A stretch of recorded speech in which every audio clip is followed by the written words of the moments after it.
นาะพี่น้องมาแต่สิปูนได้2 มื้อเนาะก็พอดีสุกห้ามๆไปได้เนาะนี่พอดีหวานสมพี่น้องเลยเนาะหวานเปรี้ยวทางบ่าวเพิ่นก็สิเอามือฝากทางตู้เมเอาให้เพิ่นแจกทางคนในละแวกนั่นพี่น้อยเนาะจักเครือหนึ่งพี่น้อยเนาะเอาเครือนี่เนาะเอาก็เอาไปได้บลายพอเอาใส่รถพอใส่ไปเอาใส่รถจักร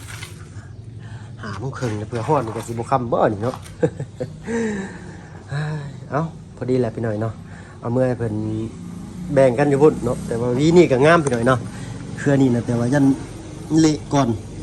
เพื่อเมื่อพอเฮาขี่รถจักรเมื่อเนาะเอาเป็นเครือนี่กันแล้วกันพี่น้อยเนาะ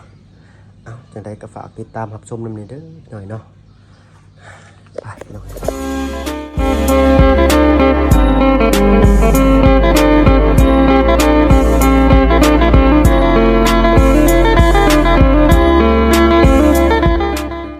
ทายสบายดีพ่อแม่พี่น้องหมู่เพื่อนกันเบิดสุขคนเนาะเพราะว่าฝั่งไทยฝั่งลาวเลยทั้งฝั่งต่างประเทศยินดีต้อนรับเข้าสู่ช่อง YouTube บ่เพิ่งเคยลายคือเก่าพี่น้อยเนาะหน้าดำคำเขียดได้พี่น้องเนาะเพราะว่าให้ขึ้นแต่ดำนาเนาะไถนาคาดนาแล้วก็ลูกกะแล้วก็สิมื้อหาทางตุเมเพิ่นเนาะโอ้เป็นเดือนเลยได้บ่ได้มื้อหาเพิ่นนี่เนาะก็บ่ได้ใกล้ดอกพี่น้อยเนาะแต่ว่าลงมาก็อยู่กับลูกกับเต้าเนาะ2-3 มื้อเนาะก็ขึ้นไปเฮ็ดเวียกต่อนี่ก็5 โมงเลยได้นี่ป้าเท่าเอาและเอาเป็นเครือนี่กันแล้วกันพี่น้อยเนาะไปพบพ่อกันอยู่ทางบ้านเบาพึ่งกันแล้วกันพี่น้อยเนาะพี่น้อยเนาะอันนี้ก็เป็นใกล้ๆบ้านของเงินชาวนางเพิ่นพี่น้อยเนาะมีทางลุงเพิ่นมาเปิด จักสิว่าอย่างไรแบบมูลนิธิเนาะพี่น้องเนาะก็เป็นโรงศพแหละภาพมาจีโบนาเบิงไปได้พี่น้อยเนาะอันนี้ก็เป็นทางคนงานเพิ่นเนาะมาเฝ้าอยู่นี่นอนจะคนกี่ต้นทำ3 หนุ่มเนาะก็แวะแบ่งให้น้องเพิ่นพี่น้อยเนาะอ้ายก็สิเดินทางเมื่อก็ว่าสิฝากน้องเพิ่นเมื่อแต่ว่าทางน้องเพิ่นเป็นมื้ออื่นพี่น้อยเนาะไปพบพ่อกันพุ่นแหละทางบ้านคำเฒ่าพี่น้อยเนาะพี่น้อยเนาะมาฮอดจอดถึงแล้วบ้านนี่เนาะบ้านเฮือนของบ่าวพึ่งเนาะ บ้านคำเฒ่าเมืองจำพรแขวงสะวรรณเขตพี่น้อยเนาะกล้องกับมั่วๆนี่พี่น้องเนาะมาฮอดเฮือนก็เห็นแต่ยายเพิ่นอยู่เฮือนเนาะ ผมง่อยอยู่ขาด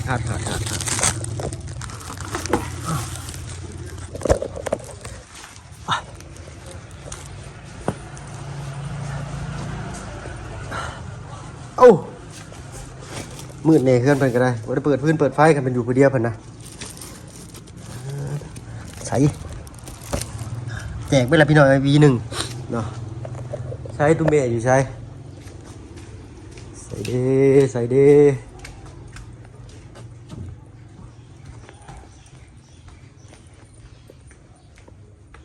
โอ้มีคนอยู่ แล้วกันพี่น้อยเนาะอยู่แต่ยายทวดใส่1 เข่าผู้เดียวนะเข่าเหนียวแท้ๆก็ยัง1อยู่ป้าตู้เสื้อผ้าหน้าแพร่เพิ่นโอ้ทางตู้พ่อมันสิมีโปรเจกต์เขียนยังได้พี่น้องนี่เนาะนี่แหละก็เป็นเรือนของบ่าวเพิ่งเองพี่น้องเนาะทางพ่อก็เป็นอาชีพหับเมาเฮ็ดก่อสร้างหรือเฮ็ดเรือนพี่น้องเนาะต้นปังลำไยเหี่ยจนเบิดนี่เนาะ คือสิบ่ได้กินดอกพี่น้อยเนาะแจกแต่ทางออกมาแต่บ้านเนาะบุญนี่ก็ไปฮอดจอดถึงเด้อปะลุงเลยเนาะขอบคุณผู้ใหญ่ใจดีเพิ่นหลายเพิ่นมีค่าตั้งกล้องพี่น้อยเนาะ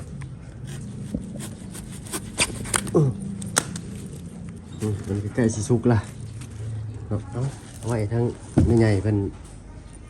เอาให้ปลาลุงกันแล้วกันเนาะเอาสิเอาขึ้นไปให้หมูก่อนพี่น้อยเนาะผู้ใหญ่เพิ่นเป็นห้านซ่อมแป้งเนาะหมูรุ่นเรียนนำกันแต่อนุบาล ไปพี่น้องพบเพาะกันผู้ใหญ่ก็บ่ได้อัปเดตแต่พี่น้องเบิ่งมีแต่ทั้งใหญ่เพิ่นเตรียมปลาแห้งไว้ให้ เนาะของฝากแต่ใหญ่ๆพี่น้อยเนาะ นี่เขาก็เอาผ้ามาสักเลยเนาะเพราะว่าบ่มีเวลาสักที่บ้านเสาก็ลงดำหน้าหน่อยเนาะเมื่อตากเอาอยู่เพื่อนไปหน่อยเนาะเพื่อนเนี่ยเราอินเตอร์ถ่า2 ทุ่มเลยนี่กะ เพื่อครับป่าไปหน่อยเอาไปแจกป้าแจกลุงกล้วยกะเนาะด้วยบอกทั้งแม่นั่นอีกคนป้ามากระหายคนนี้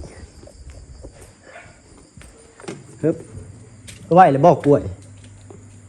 เขาเอาแล้วปลาแห้งก็ใส่ถุงเลยโทรทัศน์เพิ่นชีครับพี่หน่อยเนาะ ปกติเพิ่นชีนอนเบิ่งโทรทัศน์มื้อนี้นอนในโทรทัศน์เบิ่ง คนเมื่อกันได้ไหมเด้อนะเอาเขามาแปลงวานก็เสียเงินให้เขาซื้อหักบ่ได้อีกบัดนี้บ่ได้มันเอาหน่วยนั้นเมื่อบึงก็บอกบ่ได้ใครเป็นคนแปลงให้บักตู่ลุงตู่นี้ตู่บันคออ๋อเลยทางตู่พ่อตู่แม่ก็ยังบ่มาพี่หน่อยเนาะเมื่อกันได้ใช่ไหมเด้อเอาพี่หน่อยเพราะว่าเพิ่นแต่ก้าวเพิ่นสินั่งเฝ้าทีวีอยู่นี่แหละเนาะเลยไปเมื่อไรสามวันจีดึกกว่านี้น้องอินเตอร์ถ่าอยู่ มาได้ช่องมือชามมือเลยมากอะดำหน้าเลยบริเวณมาขันกล้วยก็เอาไปให้ทั้งป้าดำเหนือเด้อขันเพิ่นมาลุงเพชรครับมันนี่ปลาหมูนี่โอเคสันเมื่อก่อนเนาะไปให้ปลาวงเลยกะทั้งหมูหั่นสมพี่น้อยเนาะ เอาบุญตรงกันพี่น้อยเนาะอยู่ว่าทำทานผูกน้องชายก็หากมาจากมาได้ไซส์ซึ่งใช้ไปชงหมูพี่น้อยเนาะอันนี้ก็เฮือนป้านี่ก็เฮือนผู้เฒ่าชุดซ้ายฝั่งนี้เป็นชุดผูชุดตีนบ้านพี่น้องกันเบิดเลยพี่น้อยเนาะแล้วก็ฝั่งนี้ชามแยกกันแมนด้วยฮะอะไรก็ซื้อทีวีมาให้เบิ่งแน่ ได้เงินก่อนเด้อเท่าไรดีนี่เนาะถึงเลขถึงเบอร์ก่อนพี่หน่อยเนาะ เอาแม่น้องอินเตอร์โทรตามพี่น้องหน่อยเนาะกลับมาหอดจอดถึงแล้วบ้านตากผ้าเรียบร้อยพี่หน่อยเนาะน้องอินเตอร์นอนหรือบ่เนาะ ได้ปลาแห้งมาต้อนแม่น้องอินเตอร์พี่หน่อยเนาะเข้าทางหลังบ้านมัน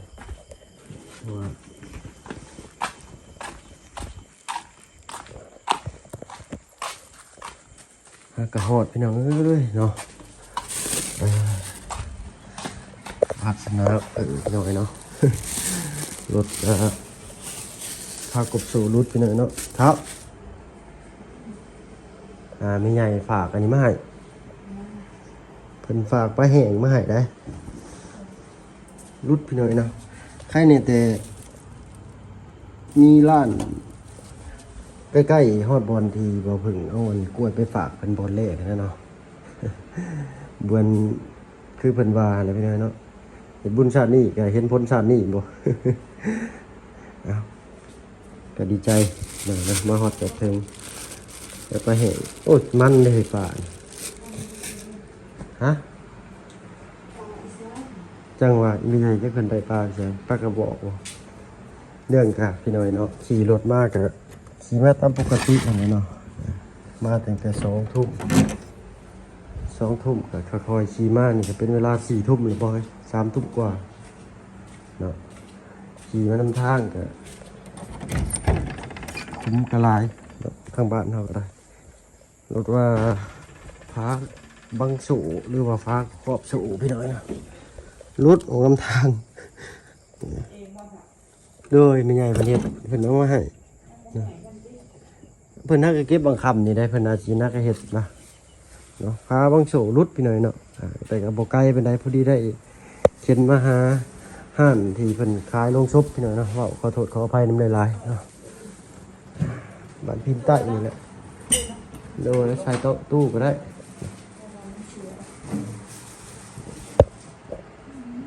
ได้ลูกนอนเลยป่ะนอนแล้วบอกลงไปรับรถเสียเสียวโดยอยู่กันป้าไปหน่อยนะโดยสบายดีเนาะเป็นมาแต่ลูกก้าเลยถ่ายกินข้าวน้ำป้าเพราะว่า หาเจ้ามาไปรับคันว่ารถตายก็เลยพาลูกขึ้นมานอนก่อนเพิ่น มาใกล้สิฮอดแล้วแหละพี่น้อยเนาะเลยบ้านนั้นตรงย่างบ่อย จักได้ ทางเวเข้าบ้านนั้นให้ได้ ไป บ้าน โมโหเจ้าดง บ้านดงย่าง โนนย่างโนนย่างสิ โนนย่าง ดงย่างกับดงย่างนี่ใส่ว่า โนนย่างนั่นแหละ แล้ว เนาะ เตอว่าอันพอมาฮอดแล้วพ่อมันทักมาถามจักก็ว่าอันคือได้ยินว่ารถตายอยู่บ้านดงย่างเสร็จเด้ก็คิดบ่ได้ยินแต่ว่าโนนย่าง โนนย่างเนาะว่าเพิ่นก็เอิ้นถือเป็นพิษพี่น้องนะขอโทษขออภัยพี่น้องเอ้ากล้วยก็แบ่งญาติพี่น้องแถวข้างบ้านนะพี่น้องเนาะ เบิ่เลย ยัง3เครือข่อยเอาเมื่อบ่ได้ถ้าว่าเอาเมื่อได้ก็จะเอาเมื่อจะเครือหนึง มาเพิ่นป้าเครือนึงไว้ เดี๋ยวสิเอาลงมาไว้ให้เพิ่นพอได้ปลาทิวข้าวแห้งเดี๋ยวดูลูกนอนเลย นอนแล้วนอนแต่หืน เนาะ นอนชื่อหืนกินข้าวแล้ว กินเมื่อกะกินใส่กรอกเนาะระหว่างรอถ่าปั่นผ่าพี่น้อยเนาะ เกยเฮ็ดละโง่อันทางว่าจันเพิ่นซื้อมาเนี่ยบ่ได้แบ่งขึ้นมาให้ซะป้าว่าแบ่งอันแม่มาให้ แนวแซ่บซำเนาะ บ่เราคงสิกินมาแต่บ้านนะผู้แหลกเพิ่นว่าเก่าบ่ กิน ขาด แต่ กินนะ ทอดใส่กรอกเนาะทั้งมีใหญ่เพิ่นก็ย่อออมหมู อืม ออกมาสู่กินเพิ่นตะอีโซดต้นเพิ่นอยู่ได้เฮ้ย เออ เพิ่นนอนเฝ้าโทรทัศน์ก็เบิ่งบ่ได้ เพิ่นไปอันกินปลาอยู่บ้านข้ออยู่บ้านใกล้ เออ ๆลูกรับไปถึงบ่ ว่าบ่เจอทางบอกเจ้าว่าพาลูกขึ้นมานอนก่อนเด้อนะ ค่อยออกมาตอนนั้นค่อยเซตหน้าเจ้า2 ทุ่มไปหน่อยเนาะแม่นบ่อย โอ้ 2 ทุ่มมัน3 ทุ่มกว่าเลยปกตินี่สิประมาณครึ่งชั่วโมงไปหน่อยเนาะขี่ไปกลับก็ประมาณขับรถประมาณ60หรือ80นี่ก็ประมาณครึ่งชั่วโมง อันนี้รอไปชั่วโมงกว่าเสียงดังกอกๆเลยทางว่าเพิ่งมันพากบขอบโฉมันรุดได้ขี่ไว้บ่ได้ดอกยันตกลงแล้วมันกระแทกกับพื้นแล้วยันรถเสียหลักล้ม แต่ว่ามีอันร้านส้มแตงอยู่ว่า พอดีเลยแบบว่าข่อยเมื่อข่อยกะแวะเอากล้วยให้อันคนงานลุงที่เพิ่นมาเปิดร้านลงชบอยู่ในนี่ได้ปันปิดได้นี่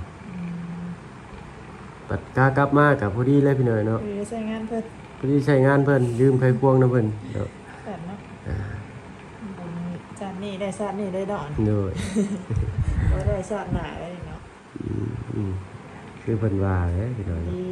มันดีได้ดีเห็นผลปุ๊บเลยเนาะ ดวงยังดีอยู่พี่หน่อยเนาะโอ้ถ้าว่าคิด ตอนไปยังซอยเดือเพิ่นอยู่บ่ เด้อ ตอนมาเพิ่นก็ได้ซอยเดือเฮา ก็ เนาะ บ่ได้ว่าช่วยเหลือเพิ่นดอกก็เวะเข้าไปหั่นนะเนาะเอากล้วย แบ่งปันเพิ่น เด้ เด้ อแบ่งปัน แบ่งปันเฮา เนาะ เพื่อเดียวกันเนาะ กลับมากับพอดีเข็นรถกับโอ้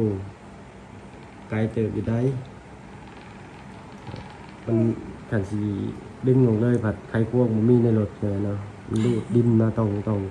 คำว่าขี่ไว้คำว่า อืม ขันขี่ไว้8-90นี่มันกระแทกลงพื้นนะพอดีเลยรถเสียหลักลงคลอง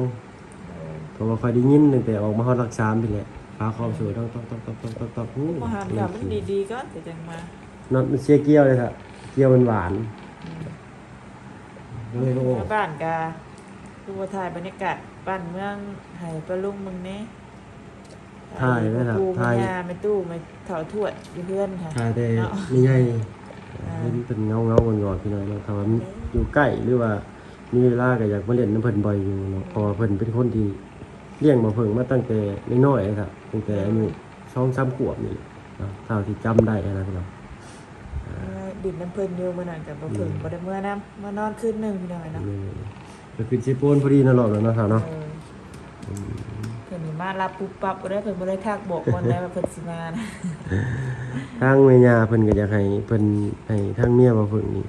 มาเล่นน้ำบ่อยๆพี่น้อยเนาะแต่ก็กะละเวลาเลยก็ถนนหนทางในพี่น้อยเนาะมันยากลูกเขาก็ยังน้อยอยู่นี่ก็บ่อยากให้ตากลมตากแดดปานใดนั่นเพิ่นบ่สบาย ก็บ่มีคนนอนเทือนเลย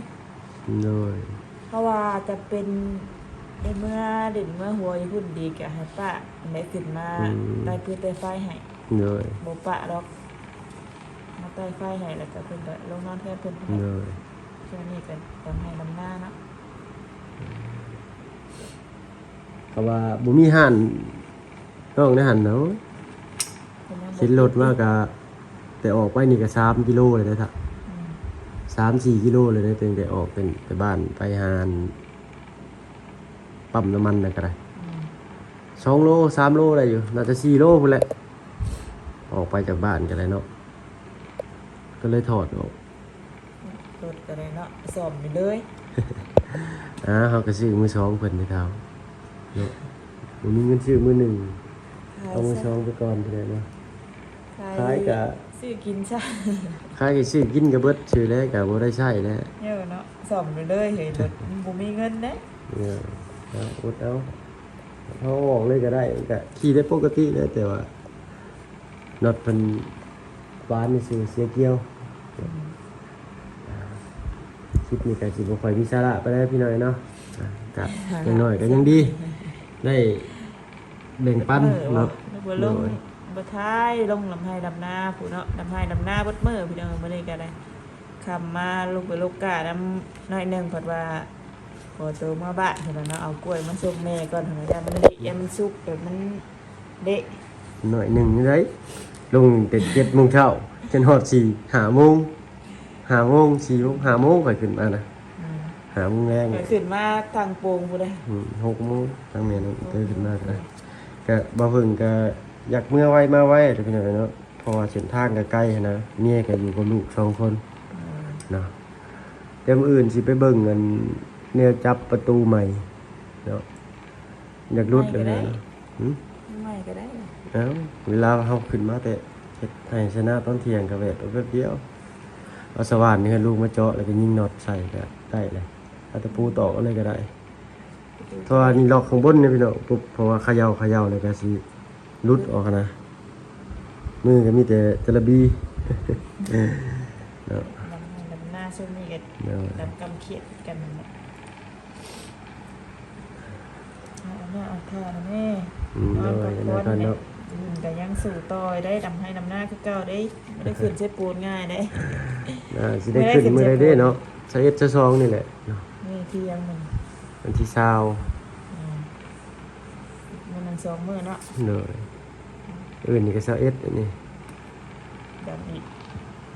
จักสี่หามื้อก็ได้ดอกเฮากัน อืม กับแบบ เสียมือก็ เพิ่นว่าบ่ค้ากล้านะกล้า หน้าให้ใหญ่นี่ก็จักมื้อเท่าแต่ละปีสิจะดำ เฮาก็มีกล้าแน่แกสองมื้อ อืม สำมามีกล้า เฮ็ดเวียกชำนิงถือว่าธรรมดาพี่น้อยเนาะแต่บ่ไหว้แดด เลย ข่อยเป็นคนขี้ร้อนแฮงถึกแดดนั่นเหือไหลก็บ่หยุด กันแล้วเอ้ยเนี่ยพัก หน้ามืดเข้าแฮงก้มเลือดไหลลงสมองสิเลยเนาะ เอา จะได้ก็อดเอาคือเก่าพี่น้อยเนาะ ปีที่แล้วกับบ้านกับมันกับเคยบ้านไหนได้มันดึกได้ข้าวหน่อยพี่น้องไปปีที่แล้วเนาะหลายคนได้ตะกี้กันเฮาแน่แม่น้องเชิญแน่ป้าใหญ่แน่ป้าเตอร์แน่4 ขวดอะ สิกว่า ได้ข่าว100 กว่าสอบบ่แม่นบ่บ่แม่นคนละได้100 กว่าสอบน่ะมาแบ่ง4 ขวดหาร4 ขวด 100เท่าใดก็170ปลายบ่หรือคือ160ปลาย โอ้แต่กาวถ้าเฮาดำอันนี้3-400อยู่ได้ ฮอดจะบ่เฮ้ย ฮอด ฮอดต่อ แต่ข้าวพ่อข้าวแม่ครับผม อ่า เป็นดำเอาเลยเลยได้เนาะอันนี้บ้านนะเดี๋ยวมันบ่เคยได้ข้าวพี่น้องเลยเนาะมันมีหญ้าแน่แล้วก็บ่วงน้อย เด้อ บ่วงบางนะจักได้แต่เฮาฮู้วิธีขายหญ้าเนาะมันก็อาจสิได้ แต่ว่ามันใกล้บ้านบ่อยากชาวบ้านเพิ่นก็บ่อยากค่อยขาพี่น้องนะเพราะว่าอย่ามันไหลลงไปใส่หน้าผู้อื่นเนี่ยบางคนเนี่ยว่าตักไส้หรือว่างัวควายกินสัตว์ชาลาสิ่งก็คือสิสูญหายไปหลายเนาะแล้วก็อีกอย่างหน้าเฮาก็หวานก็หญ้าขึ้นหลายกว่าพี่น้องก็เลยได้ดำ โอ้ปีที่แล้วเนาะย้อนเอาแต่พวงเก่าอะนะ ให้หนึ่งรถให้ชุดทั้งต้นต้านที่เราเพิ่งไปไทยกับลุงเตอร์ไทยหุดมือนากา เอออันนี้หญ้า ได้เข่า ได้อยู่ว่าหอดสอบหนึง บ่ฮอดซ้ำได้เข่าทั้ง CTOA ทั้งหนึ่งเลยเนาะ ให้หนึ่ง เดี๋ยว เนาะ ว่า ให้หนึ่งก็ได้ทางหนึ่งเนี่ย ทั้งบ่แม่นเป็นเม็ดได้พี่เนาะเป็นอันทั้งห่วงเข่านะทั้งรวงข้าวเลยก็เด็ดมาเป็นรวงอะนะทั้งต้นนำมาได้เข่าก็ทั้งหนึ่งเพราะว่าฮักเอาแต่ เสียดาย รวง นะ ข้าว ที่ซื้อกัน แต่ว่ามีวิธี ย่า เฮ็ด ให้ ก็ ปัญ สิ ญา ได้อยู่ ได้ เนาะ ข่าวทางเดียว มันก็คุ้มกับที่เฮาใส่เวลาในการเฮ็ดน้ำแน่พี่น้องเนาะก็หลายคนก็หลายเฮ็ดเนาะเฮาวาดเนาะก็ไว้ก็ดีเนาะเฮาก็มีเวลาไปหาเงินหาค้ำอีกเนาะอันนี้สมมุติว่าเฮาเฮ็ดหน้าซะเอา1 เดือนเนาะเฮาดำนี่แต่ว่าเฮาวาดนี่อาทิตย์หนึงเฮามีเวลาอีก27 มื้อหาเงินก็คือสิได้อยู่พี่น้อยเนาะแต่ว่าเฮาใช้เวลาอยู่กับไหนาตะกร้าตลอดก็ของกินก็ต้องซื้อเนาะซื้อใน30 มื้อนั้นเนาะกินก็กินหลายคนนี่สินะก็คิดจังซี่มันก็อีกแบบหนึงพี่น้อยเนาะแต่ก็เวลาเฮาได้ข้าวเฮาก็ว่าได้หลายก็ดีแต่ว่าเฮามาไล่เสียเดียวก็คือสิซูซีกันพี่น้อยนะ เฮ็ดไป เฮาเฮ็ด3 มื้อเฮาก็มีเวลาไปหาเงินเฮาก็มีได้เข้าก็โตสินะพี่น้องเนาะแต่เฮา บ่ได้ไปใส่ได้ซะ นั่นแหละเนาะเฮาว่าคนอยู่บ้านบัด เด้อ บ่ได้ค่อยมีเวียกงานประจำนะพี่น้องเนาะใครแน่ที่ทางลุงเพิ่นยังช่วยยุ่งช่วยดึงทางบ่าวเพิ่งมาเฮ็ด YouTube ก็เลยมีเวียกมีงานแบบว่าเฮ็ดแน่พี่น้องเนาะพอมีรายได้พอได้ซื้อจู้ซื้อนมให้ลูกเนาะก็ยังดีเลยเนาะเมื่อก่อนบ่าวเพิ่งก็บ่ได้เฮ็ดหยังพี่น้องเนาะมีแต่มื้อเฮ็ดเวียกนำพอคือช่วงหน้าฝนนี่ก็เพิ่นก็สิหยุดเฮ็ดบ้านให้เพื่อนอยู่แล้วครับ เด้อ เพิ่นก็พักก่อนช่วงนี้เนาะ ย่าแล้วบ่แล้วบ่ได้เฮ็ดบ่ได้นะ ถ้าว่ามีงานเพิ่นก็เฮ็ดก็สิมีเป็นพวกต่อเติมเนาะมีเป็นพวกต่อเติมบ้านถ้าว่าหับไปเฮ็ดเป็นหลังต้องช่วงหน้าแล้งเพราะว่าฝนบ่ตกนะอยู่ทางบ้านนี่ต้องมีปีเพิ่นได้พี่น้องเพิ่นสิสร้างเรือนนี่เพิ่นสิขึ้นอันสร้างเรือนใหม่นี่เพิ่นต้องมีปีเพิ่นถึกปีชงบ่ปีหยังบ่จังซี่ เบิ่ นะ งมื้องามยามดีมันน่ะเนาะไปเฮ็ดดูดีกับแฟน เนาะเอ้าก็ซั่นถ้าว่าเพิ่นขอตัวไปอาบน้ำก่อนบัดนี้พี่น้องเนาะ เด้อไป ฮ้อนได้บัดนี้ 4 ทุ่มแล้วจักเลิกก็ได้เลยเนาะ เอ้า นอนบ่ คลิ บ่ ปนี้ก็คือสิบ่มีสาระหยังพี่น้อยเนาะก็ สละอีสาน ขอโทษขออภัยนำหลายๆ แม่แล้วก็ได้ช่วงนี้ เนาะก็ข้าวเมื่อนี่ก็เลยบ่ได้อัดคลิปแบบเต็มระบบให้พี่น้องได้เบิ่งพี่น้องเนาะถนนหนทางเนาะอันนี้ก็เมื่อจนฮอดเทือนก็ทางมาเพิ่งก็ถ่ายให้พี่ให้น้องเบิ่งน้อยหนึงเนาะบ้าน2เฮือนซานเนาะแล้วก็ฟ้าเอาผ้าไปซักยันดึก พกแน่กันชานก็บ่ได้เคยอยู่เมืองนะ เนาะตื่นเช้ามาก็ลงไป แม่ กินไปอยู่เฮือนป้าเลยพี่น้อง แล้ว เนาะ ได้ซักจำเสือน้อยเตอกันอากงอยู่ เนาะจากนั้นก็ไปก่อนบัดนี้พี่น้อยเนาะโดยสบายดีจ้ะพบพ่อกันมื้ออื่นก็แล้วกันพี่น้อยเนาะมื้อนี้ก็อาบน้ำสะสวยร่างกายก่อนพี่น้อยเนาะผิดพลาดประการใดก็ขอโทษขออภัยนำแล้วพี่น้อยเนาะโดยเอาเป็นว่าสบายดีก็แล้วกันพี่น้องเนาะ เ